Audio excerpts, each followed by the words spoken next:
Merci beaucoup pour l'invitation. J'espère que je ne me répète pas trop après une demi-année. Je vais vous raconter une histoire qui détermine complètement la vie de tous. L'histoire du logement moderne, qui a complètement changé après une très longue phase très rurale, très calme, qui a complètement bouleversé notre vie et l'image de nos villes. C'est la belle ville de Zurich avec le lac, la vallée de la fleuve Limmat, les quartiers industriels, et à gauche, c'est le développement récent. La ville se change dans une ville bipolaire entre la ville traditionnelle au lac et l'aéroport qui est un peu plus à gauche, une ville très dynamique. C'est la région la plus dynamique de la Suisse, qui est maintenant en se développant dans une ville, je dirais, post-industrielle. Alors ça, c'est le terrain que nous discutons aujourd'hui. Et ça, c'est le commencement de cette discussion.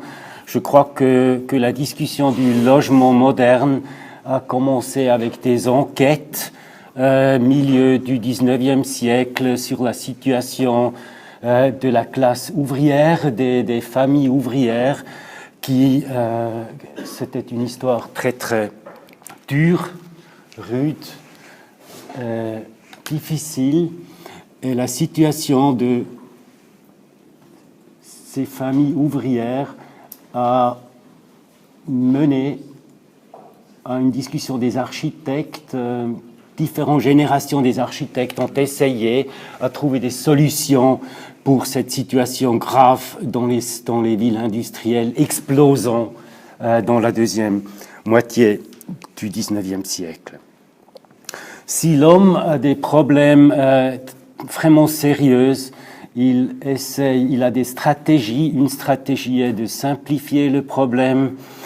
Là, on voit bien, comme notre collègue, il y a une centaine d'années, ont essayé de résoudre le problème du logement assez radicalement en détruisant la ville. C'est la ville de Paris au-dessous, hein, et en replaçant ça par des structures assez simples et assez rigides, et surtout en replaçant la complexité de la ville traditionnelle avec une séparation des fonctions.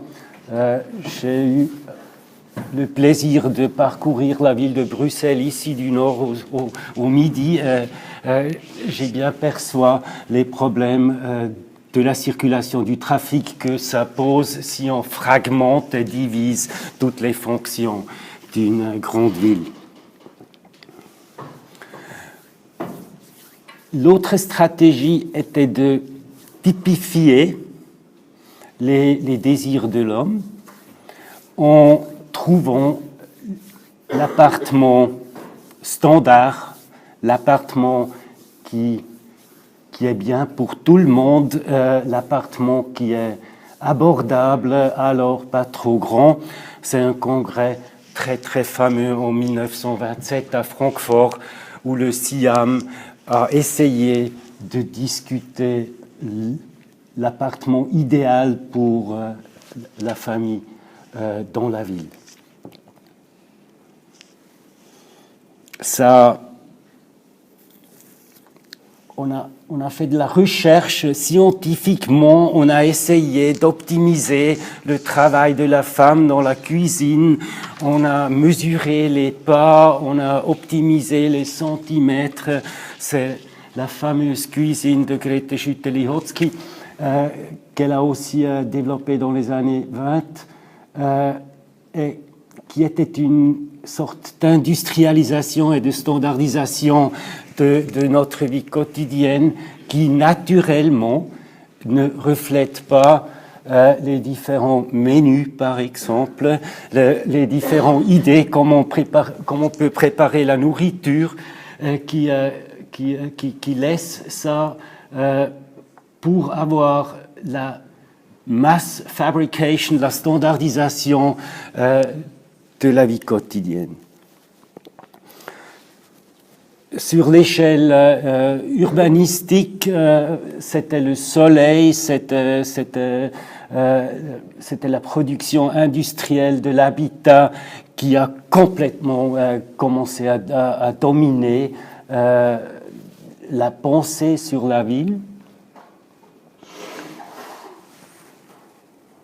Et en Suisse, à une échelle un peu plus modeste, j'aime bien cette image parce que ça reflète complètement l'idée comme il faut vivre dans les années après-guerre, c'est des années 50, un quartier travailleur au nord de Zurich, très proche du projet Meereswohnung que je vais vous montrer, parce que cette image est comme un cliché de tous ces aspects que je vais vous raconter. Vous peut-être voyez la femme à gauche, elle a 3 enfants, il y a beaucoup de verres, des arbres, une densité très modérée des maisons, pas de trafic, pas des nuisances de la vie industrielle. C'est 500 mètres de la plus grande fabrique de Zurich. Alors, le père, il travaille dans la fabrique et on construit une vie idéale pour la petite famille après-guerre avec un confort modeste et standardisé dans ces lotissements qu'on a construits par des milliers à Zurich et par des millions en Europe. Il y a eu toujours une histoire un peu complémentaire. C'est la famille Lister, pas si loin d'ici. Et ces alternatives, naturellement, étaient victimes de la stratégie hégémoniale des modernistes, je dirais. Une vie beaucoup plus conviviale, une vie beaucoup plus utopique, peut-être aussi une vie un peu dominée par le fabricant qui a possédé tout ça et qui a fait possible tout ça. Mais j'ai visité ça il y a quelques ans et c'est vraiment impressionnant. 150 années avant, qu'ils ont utilisé l'énergie de cette fabrique qui a produit des fours pour avoir un swimming pool, pour avoir une buanderie entre fabrique et palais industriel. Et si on veut transformer la structure sociale, ça devient vraiment très complexe. Je vais vous montrer des schémas comme nous organisons nos projets, c'est assez pareil. Il faut vraiment inventer une structure démocratique avec des règles et des commissions et des contrôles pour faire viable des alternatives au chemin dominant.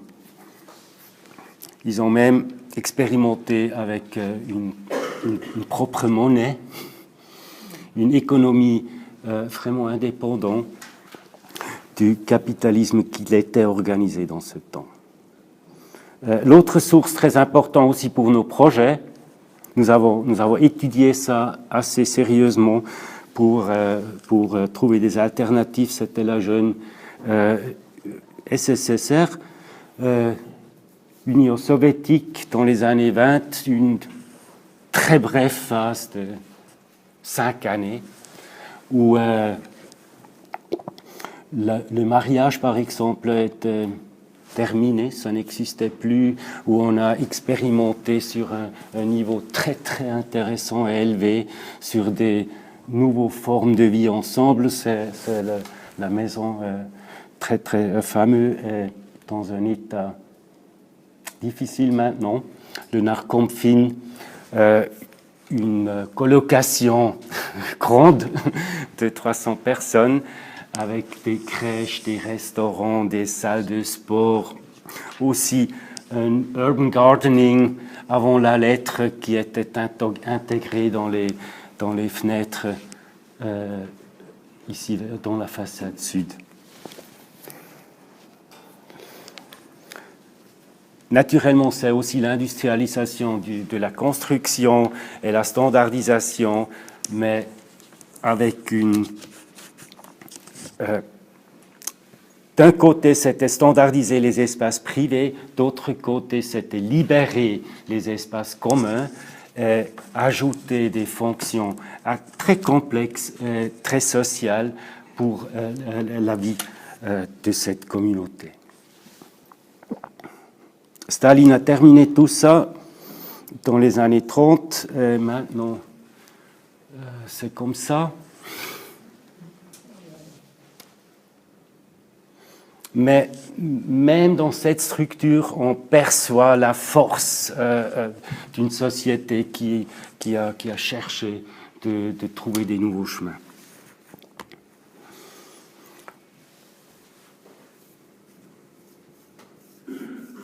Cette phase moderne, fordiste, a duré environ 50-60 années. C'est pas si long, de 1900 à 1900, ou de 1920 à 1970. Et après, nous avons une crise de ce système et nous avons aussi une crise de la ville. C'est les habitants de la ville de Zurich. Vous percevez qu'après 1960, la ville a perdu environ 20% des habitants. C'est ma vie, hein. Je suis né début 60.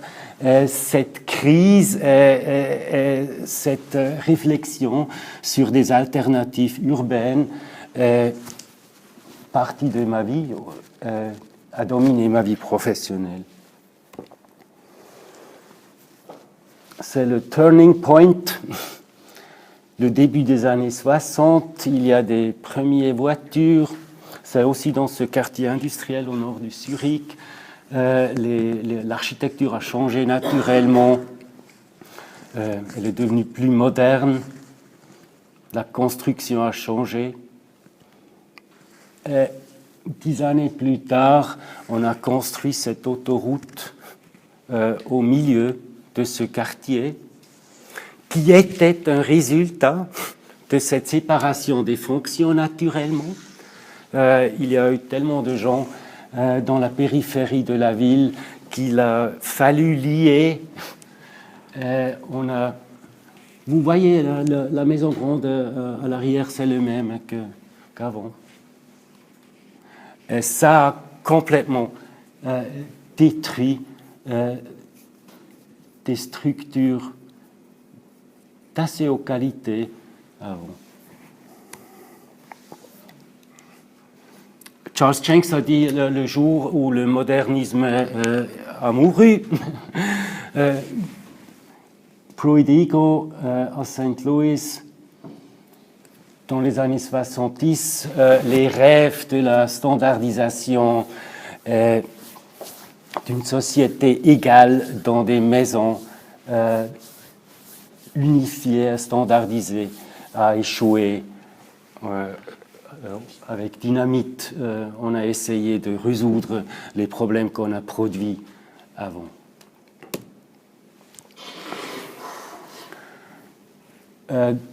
Dans ces temps, beaucoup a changé. Nous avons perdu l'industrie. Nous avons perdu le rêve de ces petites familles avec leurs petits jardins dans la périphérie des villes. Et ça a émoué la société. Une nouvelle génération est née qui, pour la première fois en Suisse, je dirais, a essayé de vivre un style de vie vraiment urbain. Reclaim the street, reclaim the city. qui a dit la ville avec toutes ses contradictions, nous voulons travailler avec ça, nous voulons vivre là, nous voulons vivre notre culture. Et c'est un des plus grands squats à Zurich, années 90. C'est Gare Centrale. C'est le symbole de chemin de fer suisse. Zurich est changé un peu en too rich. Hein. Alors, une critique très radicale à une ville financière où l'argent est le plus important. Les jeunes, par exemple, ne peuvent pas vivre leur culture. C'était un centre culturel alternatif autonome avec une centaine de gens qui ont vécu là et qui ont fait des concerts. Et ça a beaucoup bougé parce que ça fait très visible qu'il y a des autres gens avec des autres aspirations qui vivent dans la ville. Spatialement, dans ces temps, un grand part de la ville est devenu accessible. C'est un flyer que la ville de Zurich a pris à Cannes, MIPIM, pour vendre leur ville. Alors la ville était financièrement détruite. Elle a perdu 20% des habitants, elle a perdu l'industrie. Et après, on a essayé de vendre ces ellipses blancs aux investisseurs internationaux pour leurs projets de banque et de finance et de n'importe quoi. Ça n'a pas joué parce qu'en 1992, une grande spéculation immobilière a échoué. Et après, nous avons eu 10 années de réflexion et pas d'investissement. Et dans ces 10 années, nos projets ont surgi, ont été développés. Nous étions des architectes. Tout le monde n'a pas eu de travail. Il y a eu quelqu'un qui sont allés à Berlin, mais chez nous, c'était pas de boulot. Et alors, on a eu le temps pour réfléchir sur notre futur. Ça a commencé avec des tout petits trucs ici, dans un quartier assez central. Les gens, la ville a acheté ces maisons pour les détruire, pour construire une autoroute et un gare de métro. Alors, il a fallu combattre ces deux projets. Après, il était fini. Il a fallu combattre contre la ville qui a quand même voulu détruire les maisons pour les remplacer par des structures un peu plus modernes. Et à la fin, la ville, énervée, a proposé tout le truc aux habitants. Ils ont fondé une coopérative, ils ont rénové, ils ont remplacé quelque chose. Et c'était une des premiers mouvements avec succès dans cette lutte pour une autre ville. À gauche, c'est Carthago, un nom assez symbolique. Une communauté de 40 gens qui vivent ensemble des 15 années, des 20 années. Le truc spécial avec ce projet, c'est toutes les colocations dans une maison industrielle avant, qui a été convertie. Avec le loyer, tu payes une certaine somme pour que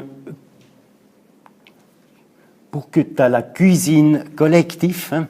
La salle derrière, c'est la salle de dîner collectif pour les gens qui vivent là.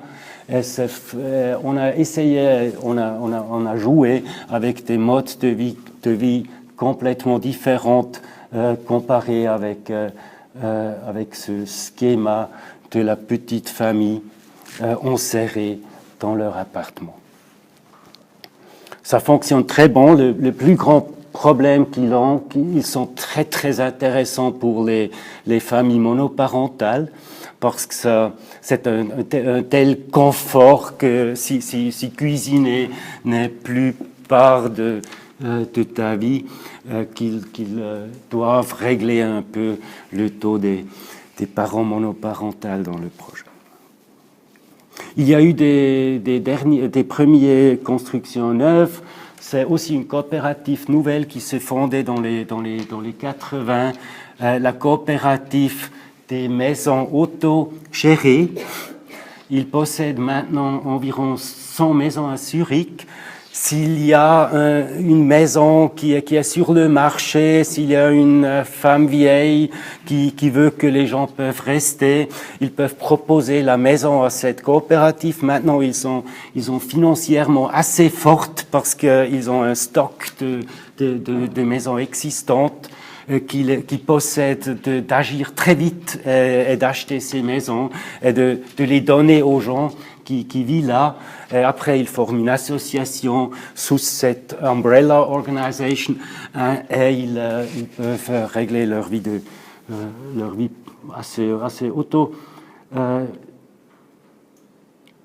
assez seul. Et ça, c'est la première construction neuve que cette coopérative a fait, aussi début des années 90. Et là, nous entrons le jeu. C'était la première projet que j'ai conçu avec mes collègues et mes amis sur une friche industrielle, échelle un peu plus grande, architecture, bâtiment neuf. C'était le premier projet où on a construit des colocations des handicapés. C'était le premier bâtiment suisse Minergie, alors énergétiquement très bas, pas de voitures privées, tous les thèmes qu'on a discutés pour des années intégrés dans un projet réel. Tout le monde a dit on ne peut pas habiter là, friche industrielle, impossible, pas attractif, maison beaucoup trop grande, des familles ne vont jamais venir. Ça a complètement changé notre aspiration de densité aussi dans les 15 années passées. En tout cas, c'était un grand succès. Surtout la mixité, aussi la mixité sociale. Il y a vraiment des familles réfugiées, des familles pauvres qui vivent là, mais aussi des professeurs qui trouvaient intéressant d'être part de la première expérience zéro énergie, durabilité, tout ça. Ce que j'ai appris, c'est qu'il n'y a pas de résolution de solution simple. C'est vraiment la complexité. Ce sont les plans de cette maison. Tous les étages sont différents. Nous savons pas, nous ne cherchons pas cet appartement idéal, typique. Nous essayons de varier des standards le plus que possible. Et c'est après les gens qui décident comment ils veulent utiliser ça. À part ça, il y a des processus participatifs assez complexes pour faire ces projets.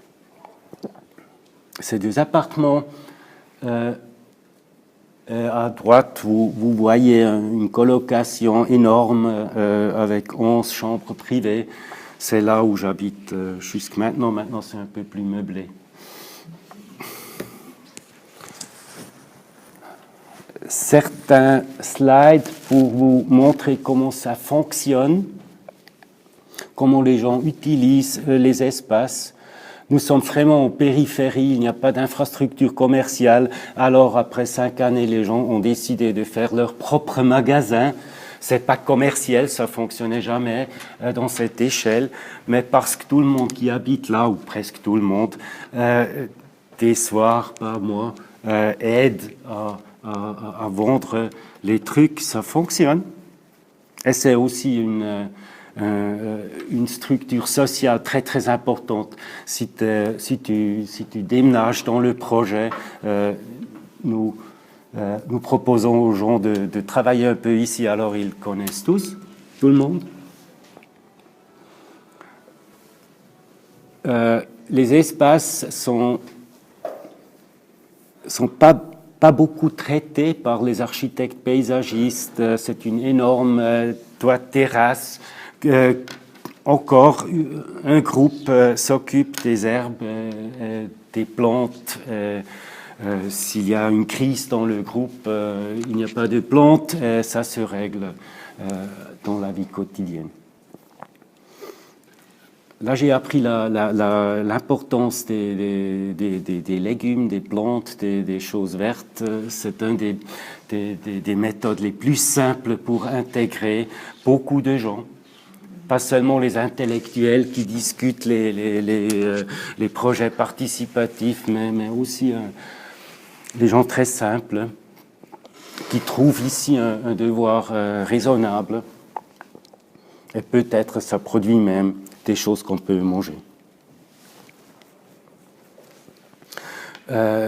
Nous avons la stratégie d'embellir les choses normales. Alors la buanderie est au rez-de-chaussée, un endroit le plus attractif de la maison, encore pour être espace de réunion informel des gens qui habitent là.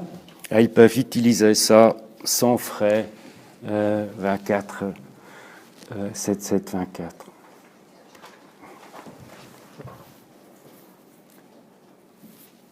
Nous travaillons beaucoup avec des institutions. Ici, c'est le jardin d'enfants de la ville de Zurich qui est intégré dans la maison. Nous essayons d'éviter des fonctions, des appartements dans les rez-de-chaussée.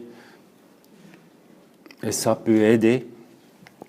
Nous avons même un restaurant qui lie le projet vers le quartier. Alors, c'est jamais des îlots, des idéalistes. C'est des hommes normaux qui cherchent une vie un peu meilleure. Le projet était un grand succès, ça a beaucoup influencé la discussion sur le logement en Suisse. Ça a encore beaucoup influencé les coopératives existantes, un peu conservatifs. Et ça nous a motivés de faire des différents autres projets. Et maintenant, un truc très très intéressant.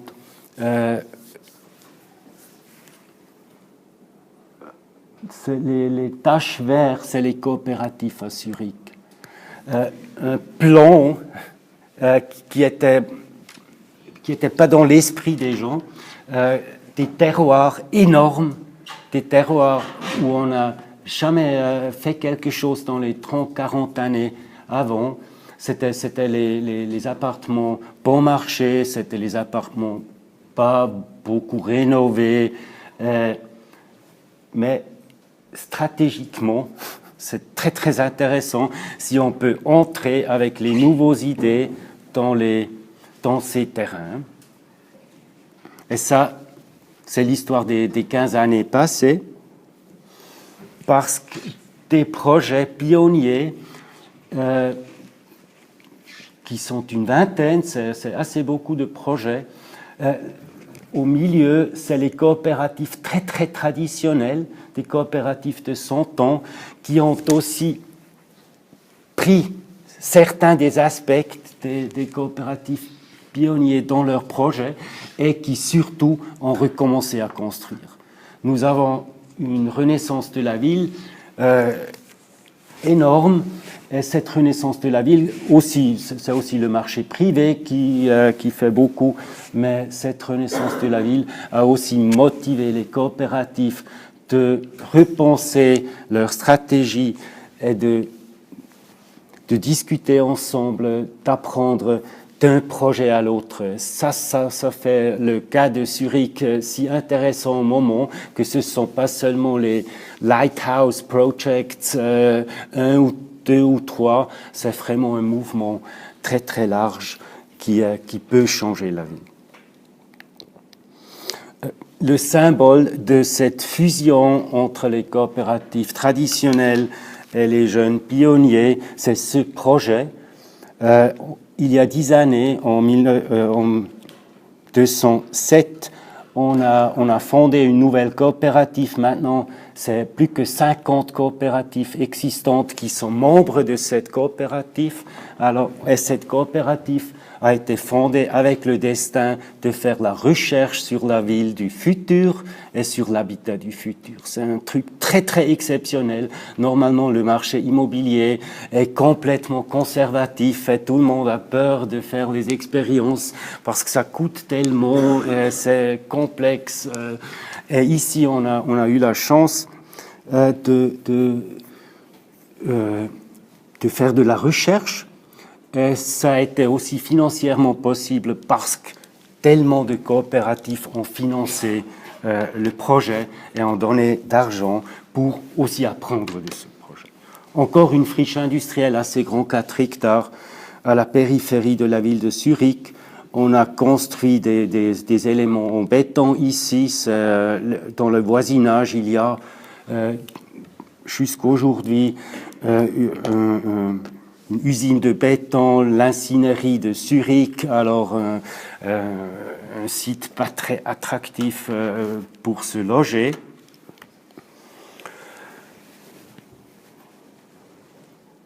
Mais c'était le devoir, comment on peut transformer un tel site dans un quartier vivant et attractif. Nous avons fait un concours architectural. Et une des idées, les premiers, était que nous ne voulons pas construire avec une équipe d'architectes. Alors on a cherché la diversité aussi sur ce niveau. Le schéma était qu'on a invité 25 offices d'architecture pour proposer un master plan et en même temps une ou deux maisons dans ce plan. Et après, on a choisi le plan et on a invité des autres architectes avec leurs idées sur les typologies de logement de s'intégrer dans ce plan. C'était un risque. Normalement, on ferait en 2 étapes. Alors, avant master plan, après les concours des architectes. Mais nous étions convaincus qu'on ne peut pas discuter urbanisme sans discuter le logement. Et le résultat nous a convaincus parce que je ne connais aucun planifieur qui aurait proposé des maisons de 30 mètres de largeur. Et ici, on a fait parce que les architectes ont prouvé que ça fonctionne très bien. Il nous a fallu une demi-année pour intégrer les différents architectes, aussi les spécialistes, les économistes autour de ce modèle pour décider sur les maisons. J'aime bien cette image parce qu'il y a eu des phases assez difficiles. La femme à gauche, par exemple, c'est la jeune architecte qui a gagné le concours, qui n'est pas très content avec l'état du projet au moment. Mais à la fin, ça a joué. Nous avons décidé de construire 13 maisons avec les 5 équipes d'architectes. Et la deuxième chose, ça c'est le truc master plan, plan de maison. La deuxième truc que nous a complètement convaincus de ce projet, c'était ce plan, parce que j'ai parlé un peu de la famille traditionnelle et nous avons beaucoup discuté une société où 50% de tous les foyers sont des foyers célibataires, 75 sont 1 ou 2 personnes. Nous avons construit une centaine d'années pour la famille idéale. Au moment à Zurich, c'est 16% des foyers familiales. Hein.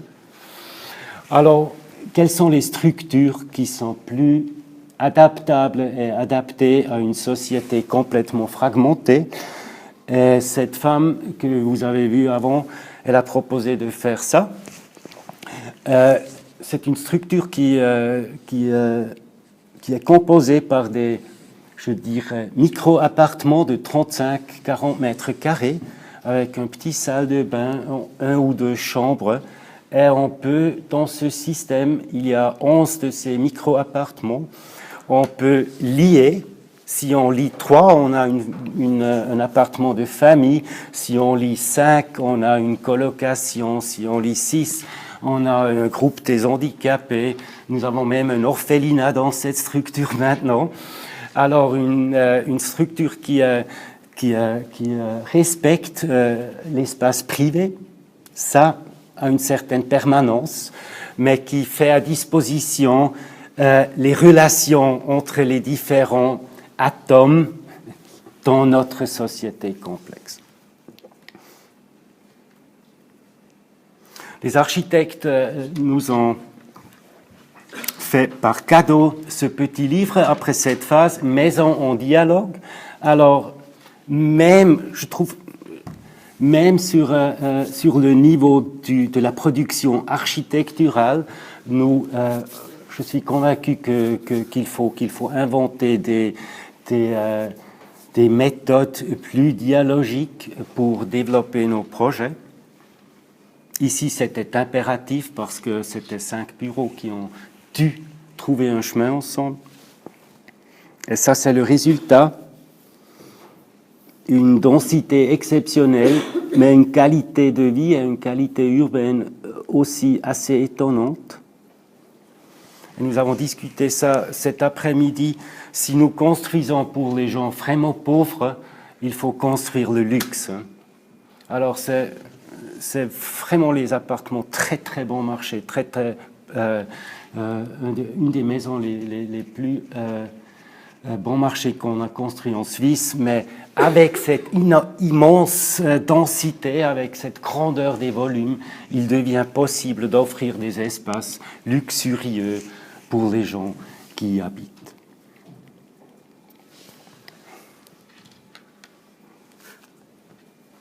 Les architectes ont dit que c'est la pari à la densité, et je crois qu'on a gagné.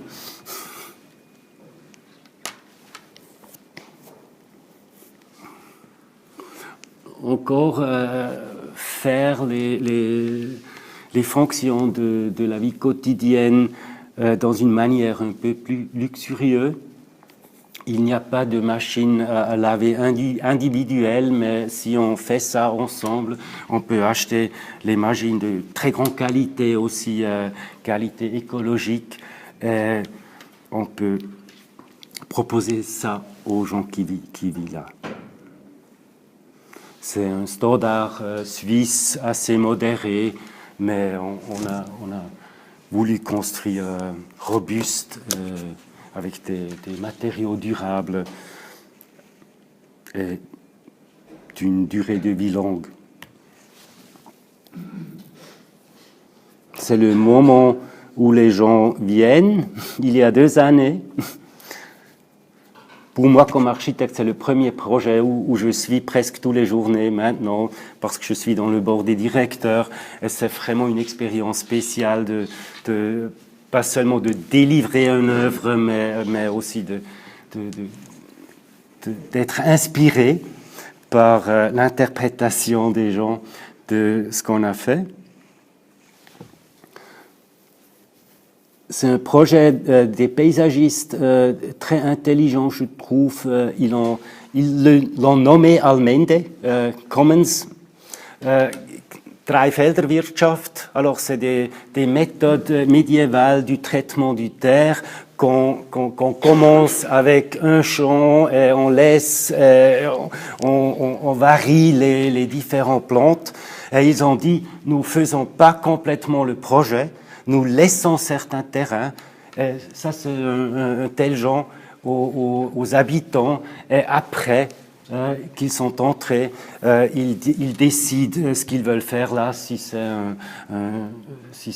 des jardins individuels, si c'est un jardin des enfants. Et maintenant, ils ont décidé de faire un Urban Gardening Project.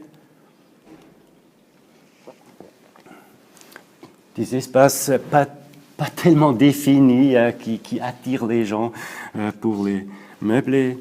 C'est inspiré par la Caton Vassal, un truc jardin d'hiver comme espace communal. Et ici, vous avez la mixité, c'est grand, hein, c'est 1200 gens qui sont entrés. dans 370 appartements. Il manque un peu les gens très vieux, mais la biologie va aider. C'est presque la moitié des gens n'ont pas de passeport suisse. Nous travaillons avec beaucoup des institutions sociales. Il y a des réfugiés qui vivent là, il y a 60 étudiants, il y a beaucoup d'handicapés. Parce que le projet est si grand, pour les handicapés, par exemple, c'est une structure professionnelle. On pourrait faire ça comme maison, avec que des handicapés, mais parce qu'ils sont distribués sur les 13 maisons, ça a la qualité professionnelle de l'aide sans avoir l'esprit d'une institution. Hein. C'est très important.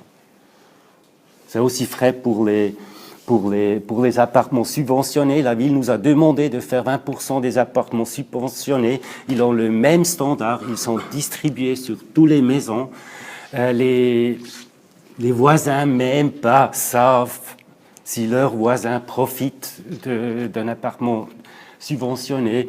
Et ça a empêché, c'est le système suisse, et ça a empêché les problèmes que nous voyons dans les banlieues français, par exemple. Je crois qu'il n'y a aucune maison à Zurich qui a que appartements subventionnés. C'est toujours distribué.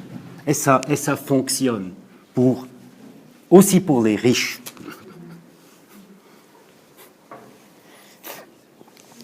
Le projet est complètement autogéré. Il y a maintenant, 2 années après le projet a été délivré, il y a 40 groupes de quartiers qui ont leur budget, qui ont les espaces, qui font un grand travail dans la vie quotidienne.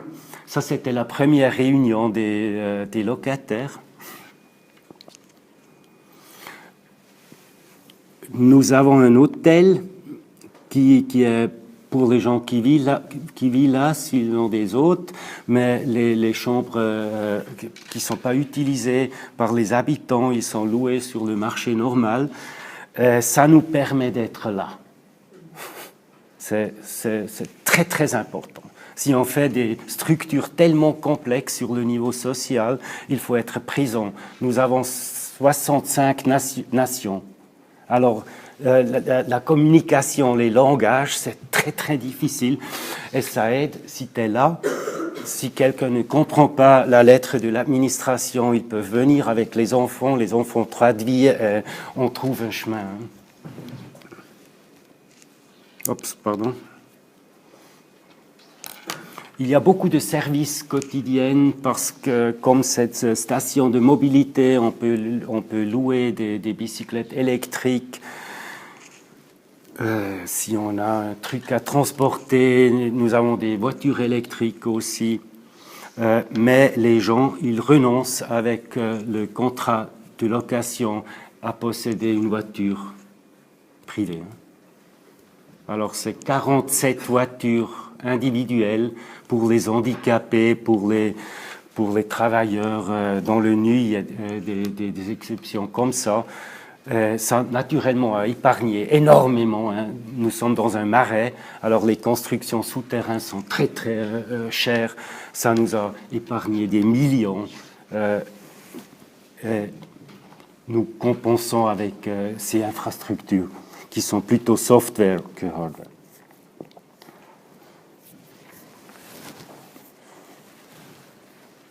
Le truc le plus étonnant, c'est la qualité des espaces dans le rez-de-chaussée. C'est une femme qui produit des violons. C'est un chanteur d'opéra retiré qui fait son salon de musique parce que c'était son rêve. Il cuisine, il aime cuisiner. Les mercredis après-midi, il fait un petit choix pour les enfants du quartier. Et ça, c'est notre interprétation, comme il faut organiser ça. Et c'est un peu la même chose que nous avons vu chez le Familistère. il y a des structures juridiques assez strictes. C'est 2 millions de francs, 200 millions de francs. Le projet, c'est une investition très, très coûteuse. Alors, il faut ces structures professionnelles.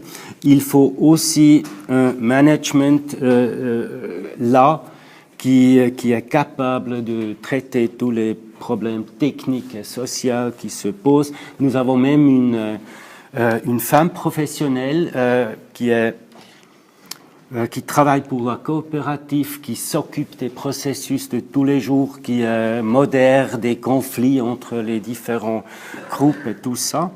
Et après, la base, c'est une dizaine des projets, une dizaine des initiatives qui sont très très fluents et autogérés, qui peuvent appliquer des espaces et des ressources financières de cette grande structure au-dessus.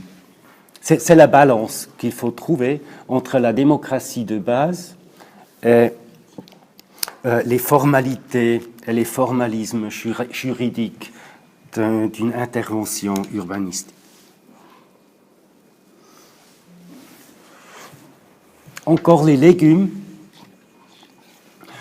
mais en Skmür, ça veut dire plus que légumes. Les gens ont fondu une coopérative avec ce nom. Ils ont pu louer 4 hectares de terrain agriculture. Alors, c'est 4 hectares de lotissement et 4 hectares de terre agriculture avec un traitement professionnel, une production professionnelle des plantes, mais aussi c'est le lieu où on peut aller avec les enfants expliquer d'où les légumes viennent. C'est pas les sacs plastiques dans le supermarché. C'est un endroit assez attractif. Alors c'est aussi un lieu dans la proximité où on peut faire les fêtes, se rencontrer, pour compenser un peu la densité du projet. C'est le rez-de-chaussée.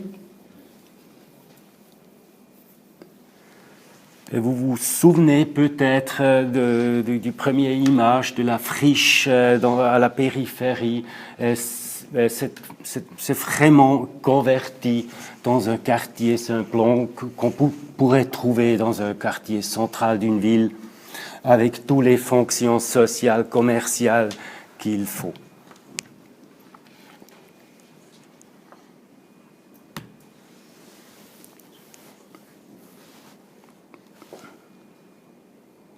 C'est ça. Et pour terminer notre dernière intervention, qui est très très frais, encore une fabrique textile à la périphérie de la ville de Zurich, même pas Zurich, c'est 20 mètres au-delà de la limite. Entouré par 2 autoroutes, viaducs de RER,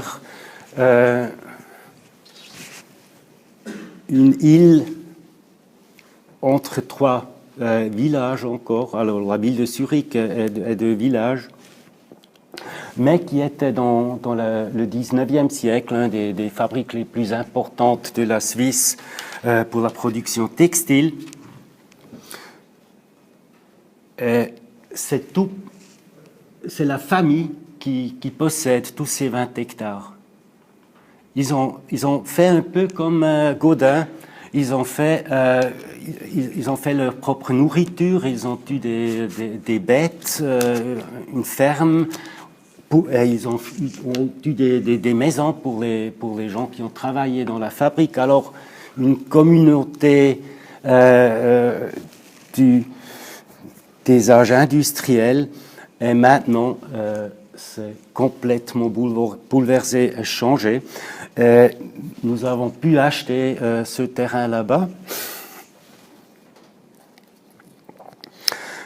Comme nous commençons un projet, nous invitons tout le monde, souvent des artistes ici, C'était un des premiers événements sur le site après que nous avons acheté le champ de maïs dans cette saison. Et nous avons fait des concerts sur ce site, nous avons fait des actions temporaires pour attraper des gens pour discuter le futur, créer une communauté. C'est un Lacaton à droite. Ils ont fait un projet, nous avons fait un concours architectural, ils n'ont pas gagné, mais quand même. C'était encore un jeune bureau d'architectes Zurich qui a gagné le concours avec un projet très très stratégique, je dirais. Nous avons un problème de bruit autour du site. Alors ils ont dit, nous faisons des bars qui résout le problème du son. C'est pas très économique de faire des maisons de 8 mètres de largeur. Alors nous compensons ça avec des blocs énormes de 30 à 40 mètres. Et nous détruisons le rez-de-chaussée. Nous voulons pas les blocs dans la périphérie avec des espaces indéfinis. Nous avons plutôt l'image des anciennes usines où il y a les chemins, les places un peu étroits qui forment une intensité dans le rez-de-chaussée qui est important pour la qualité et l'accessibilité des gens. Ça a bougé un peu, mais finalement, les éléments proposés dans le concours ont survécu. C'est 1000 gens qui habitent là, maintenant. C'est le rez-de-chaussée avec les grandes halles, les grandes surfaces, naturellement surtout le commerce. Il y a aussi des maisons en chaîne avec une largeur de 30 mètres qui sont en même temps ateliers. On peut faire un petit magasin et on a un côté un peu plus vers la rivière. Et dans les étages élevés, on voit ces bars, les deux typologies. Dans les bars, c'est plutôt les appartements petits, c'est presque un hôtel, typologiquement. La loi a dit que toutes les chambres doivent avoir une fenêtre vers le cour. C'est pas permis d'avoir une chambre qui est seulement vers l'extérieur à cause du bruit. Alors ça définit une structure des appartements plutôt petits. Et naturellement, dans les blocs, c'est complètement différent. Il y a des appartements normaux avec deux côtés, mais il y a aussi des types où nous avons expérimenté avec des nouveaux idées de se loger. C'est un site très difficile. Les architectes ont proposé de le faire très très forte avec une façade rouillée en métal.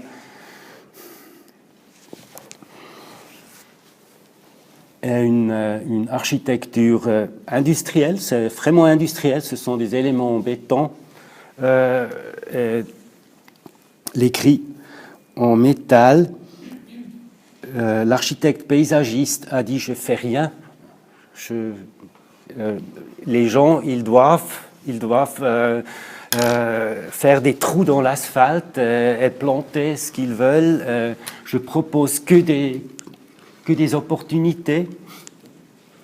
Nous avons dû discuter sur l'honoraire de son travail, mais nous avons trouvé un chemin.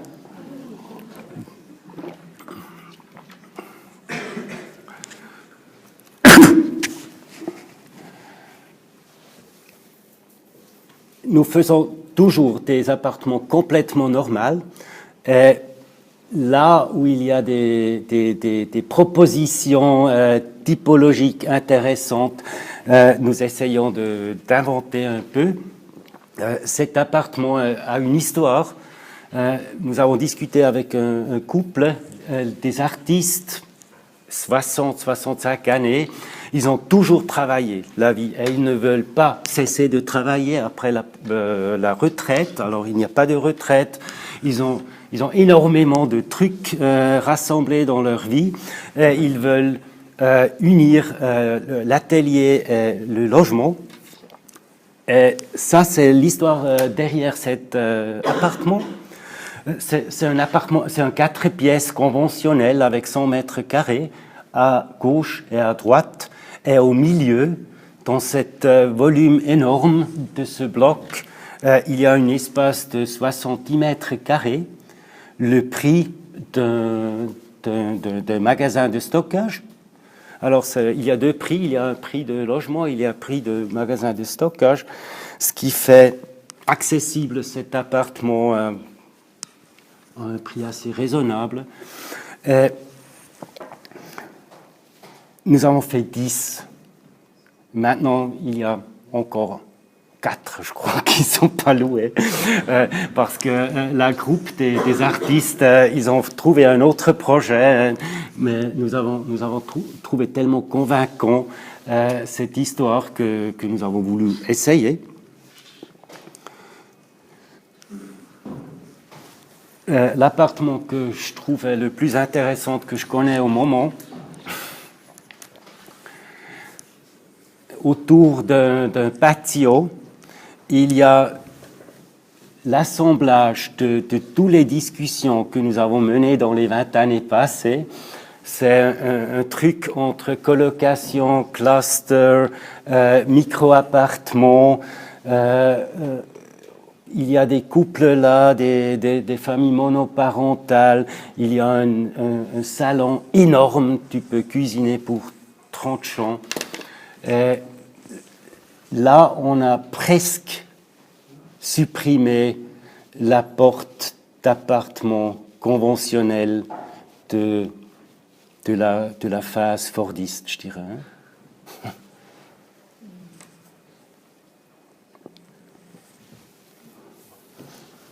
Il y a même des combinaisons entre les deux typologies, la barre et le bloc. Goethe a dit Wahlverwandtschaft, relation choisie.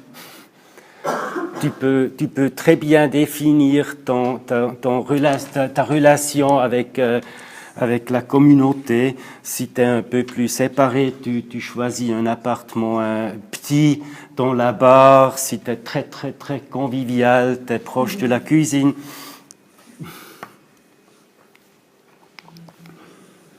C'est fait, c'est construit. Ça commence à rouillir.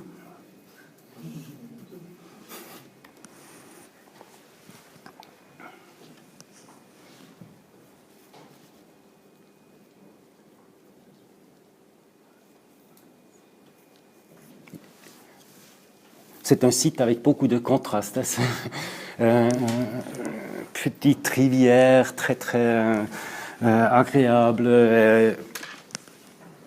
mais autoroute, RER assez présent.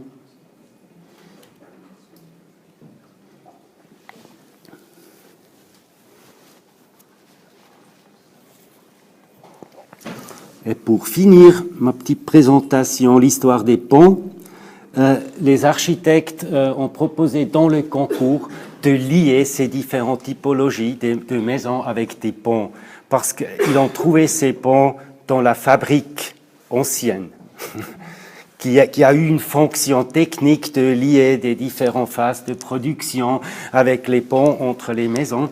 Et ils ont voulu prendre ça symboliquement pour lier les maisons post-industrielles. C'était le premier truc où l'entreprise Générale a dit ça, nous faisons pas. Hein. Vous faites des appartements, nous faisons pas les ponts. C'est trop cher, ça marche pas. Alors nous avons téléphoné tous les amis. Un ingénieur a dit nous avons fait 3 ponts provisoirement pendant une autoroute dont la ville a été rénovée pour l'accès des piétons au bus. on a fait ça provisoirement. Nous les prenons dans une semaine. Si vous organisez le transport, c'est gratuit, hein, c'est payé par le projet de l'autoroute. C'était très, très spectaculaire, 40 mètres. On a bloqué toutes les rues à Zurich. Et maintenant, ils sont là. Comme balcon, comme chemin informel entre les maisons.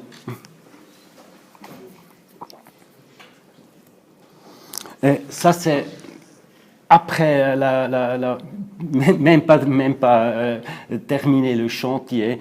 C'était vraiment un peu dur pour les premiers qui étaient dans les maisons, mais maintenant ça change, c'est énorme comme les gens traitent l'espace. J'essaye de vous montrer ça avec les derniers slides.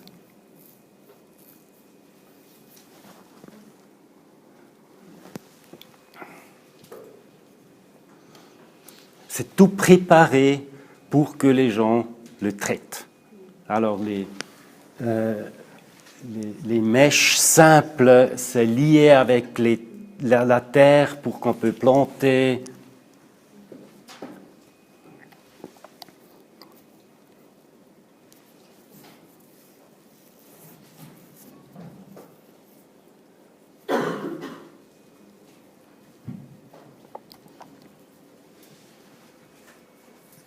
Il y a un petit restaurant qui est encore fait par les gens handicapés. Il y a une institution dans le voisinage, les gens qui sont un peu plus actifs, ils peuvent travailler là. Ils mènent aussi un petit hôtel.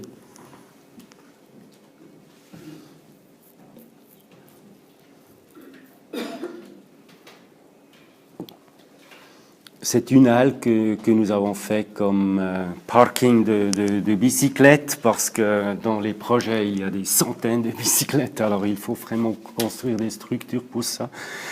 Qui sur le toit, et ça va changer beaucoup, hein, qui sur le toit est un espace d'option, je dirais, pour les interventions, les plantations des gens qui vivent là. C'est la cage d'escalier dans ce grand bloc. Nous-mêmes ouvrons les appartements vers les espaces communs avec des fenêtres. Ça aide à rendre de la lumière dans les plans très très profonds. Ça fait une atmosphère assez spéciale si tu entres à la maison. Dans la nuit, tu vois les lumières, tu vois les gens qui sont là. On peut fermer ça un peu, mais je trouve que c'est très très important pour la qualité des maisons. C'est une fenêtre vers le bruit qui reste fermée, hein, par la loi. Et c'est une fenêtre vers l'intérieur c'est le même espace qu'on peut ouvrir.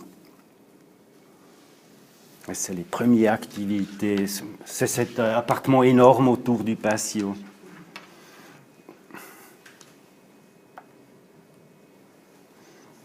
Et la nature et les hommes poussent, utilisent.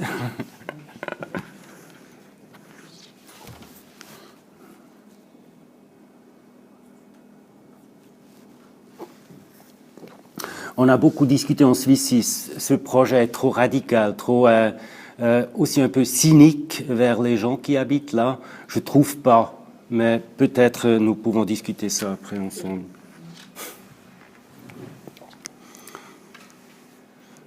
Parce qu'il propose des espaces très très spéciaux avec une qualité énorme dans la vie quotidienne. Et aussi là, la discussion n'est jamais terminée. Les gens discutent, cherchent des solutions pour certains problèmes. Je ne sais pas ce qu'ils discutent, mais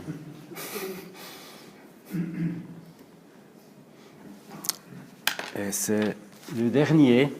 Nous avons gagné il y a 3 semaines un grand concours encore, alors ça va être les 370 appartements en plus.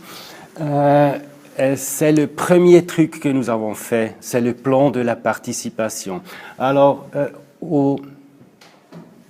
au-dessus, c'est les pas de la construction. Il faut planifier, il faut un permis de construction, tout ça, ça va vers 2023. Et à la base, c'est les différentes étapes de décision dans le projet. Et ça commence maintenant. Semaine prochaine, première assemblée, avant qu'il y ait aucune idée qu'il y a un concours, il va être un concours d'architecture encore, mais maintenant nous commençons à discuter le futur et en 2023, c'est fini peut-être. Et ça, c'est la chose que je veux vous donner. Bon, merci.